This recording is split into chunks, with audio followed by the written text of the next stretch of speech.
Betul. Kan tadi abang nyebut ada Pak Jokowi, ada Pak Jonan ya, ada Bu Rini. Ya. Pak Jonan mundur kan, karena tidak setuju dengan kereta cepat, kemudian diganti. Nah, peran Bu Rini di mana, Pak? Bu Rini itu dia kan berarti dia membuat studi abal-abal, studi kelayakan abal-abal. Seakan-akan proyek ini layak, makanya dulu ingat ya, awalnya proyek ini kan kereta api kan mau berhenti di Walini kan? Iya, di Walini. Sehingga kawasan itu menjadi sangat mahal. Menjadi mahal. Itu dimasukkan oleh Rini itu, kenaikan harga. Nanti akan ada kota baru. Kota baru. Walini gitu kan. Terus sepertinya datang lobby dari Meikarta.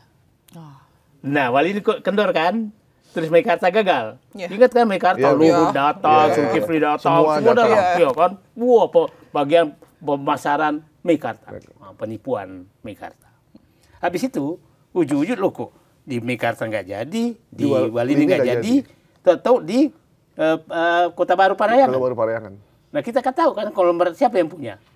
Ini lobby lagi nih. Nah, habis itu loh, ngapain ke Tegaluar? Tegaluar yang di ujung di sana. Nah, ternyata Agung Podomoro di sana. Jadi ini udah goreng-gorengannya nih.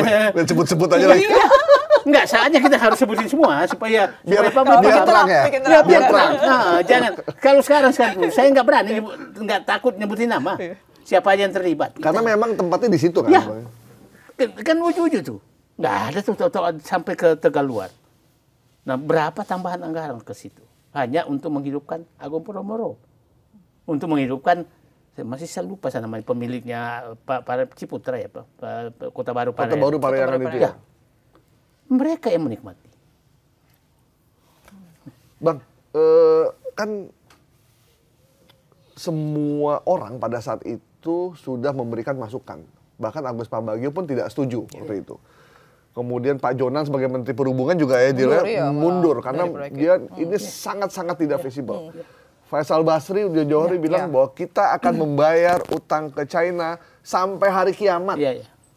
Tapi kenapa ini terus tetap berlanjut?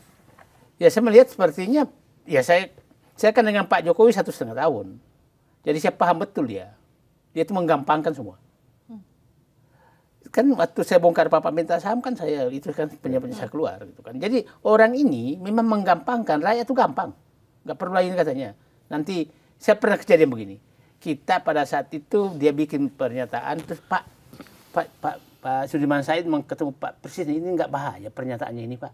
Udahlah, rakyat itu gampang kok. Pelupa nanti kasih apa selesai lagi. Memang dia menggampangkan. Nah, akibat menggampangkan ini semua dicuekin. Semua dicuekin. Usulan apapun dicuekin. Nah, orang yang cuek ini pasti akan kena masalah di ujung. Pasti itu normal. Jadi memang dia nggak menggunakan telinganya. Oh, jadi menggunakan apa berarti? Oh, iya. berarti bisa dibilang ini mungkin proyek ambisinya Pak Jokowi pada saat itu. Kan ya udahlah. Nah, ini kita akan ungkap lagi proyek ambisi Jokowi yang lain. Nah, dan mengalami hal yang sama. IKN itu lebih menarik loh Mbak kejadiannya. IKN itu kan selalu menyatakan ini permintaan Bung Karno. Padahal Bung Karno itu hanya saat itu ingin membujuk agar pemberontak Kalimantan bergabung. Bukan serius mau memindahkan IKN. Yang menarik. Jadi pada saat itu kan saya protes tuh. Kenapa pindah IKN? Saat itu rapat persiapan pidato 17 Agustus. Kan kita tahu IKN tidak ada di visi misi dia, tidak ada di RPJMN, tidak ada apapun. Tidak ada janji politik juga. Tidak ada janji politik, tidak ada sama sekali. Nah, yang menarik dan itu adalah sidang kabinet persiapan pidato Presiden 15 Agustus 2019. Itu sudah diputuskan tidak jadi IKN. Diputuskan di sidang kabinet itu. Saya dapat pada saat itu saya akan protes terus. Pak JK masih wapres. Udah nggak usah protes, sudah diputuskan nggak jadi kok. Oh, Pak JK ngomong gitu? Nggak jadi kok. Loh, tok bikin sendiri pidato 15 Agustus bawa kembangkan. Ya itulah Jokowi itu. Juga nih Mas Gani. Berarti ada yang bisikin berarti. Iya, ada pembisiknya nih berarti. Enggak, mungkin pembisiknya atau memang orangnya kayak begitu, memang cuek. Pak JK kaget dong begitu dibacain. Loh, kok ada katanya kan. Nah, itu seperti itu aja beliau tuh. Nah, dan orang-orang seperti ini menurut saya itu memang kita harus telusuri siapa yang dijadikan bemper. Yang kalau IKN kan Adriano Caniago, Iya. Ketua Penas. Nah, pelaksananya Basuki Hadi Mulyono. Basuki Menteri PU. Iya, Menteri PU. Ya, itu cuma.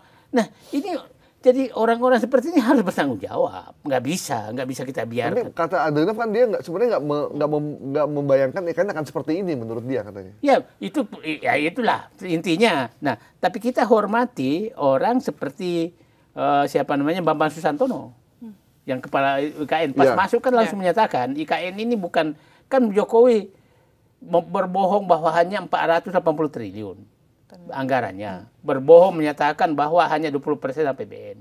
Berbohong bahwa swasta udah oversubscribe. Ya bohong-bohong semua. Ya, sampai ada beberapa investor ya, itu ya. Ya. Nah, setiap pulang ke luar negeri, wah IKN laku, bohongnya ampun. Antri investor. Nah, yang melaksanakan kebohongan ini ya Basuki, ya kan. Nah sekarang itu kejadian terus. Nah, itulah saya bilang, apa namanya, Bambang Susantono mengundurkan diri kan, karena dihitung ternyata butuhnya sekitar 1.500 sampai 2.000 triliun. Wow. Gila, itu duit segitu mendingan kita buat bikin kilang. Iya. Nah, 2.000 triliun. Ya kayak begitu. Nah, selalu kayak begitu kan. Jadi nanti akan terbuka jalan tol. Jalan tol itu akan terbuka nanti berapa ruas tol yang dibeli oleh Rini juga. Ruas tol swasta yang sangat mahal. Becakayu, Surabaya, Sukabumi, Bogor. Itu semua ruas tol itu dibeli dengan harga sangat mahal. Bu, siapa?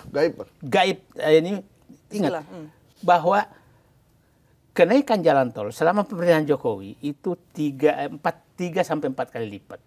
Pada saat 2014, pembangunan jalan tol itu di dalam kota yang pembebasan tanahnya sangat mahal itu maksimum 80 miliar. Sekarang 300 miliar per kilometer. Gila, pantesin Becakayu harganya mahal. Ya, iya. Becakayu tuh salah satu tol yang pintu keluar masing-masing tuh beda harganya. Ya. Yang paling murah 23.000. Nah itulah saya masih di dalam. Itu memang saya yang stop karena saya bilang ini bahaya ini. Peresmian Jokowi kita baru meresmikan jalan tol yang dibikin mangkat 26 tahun.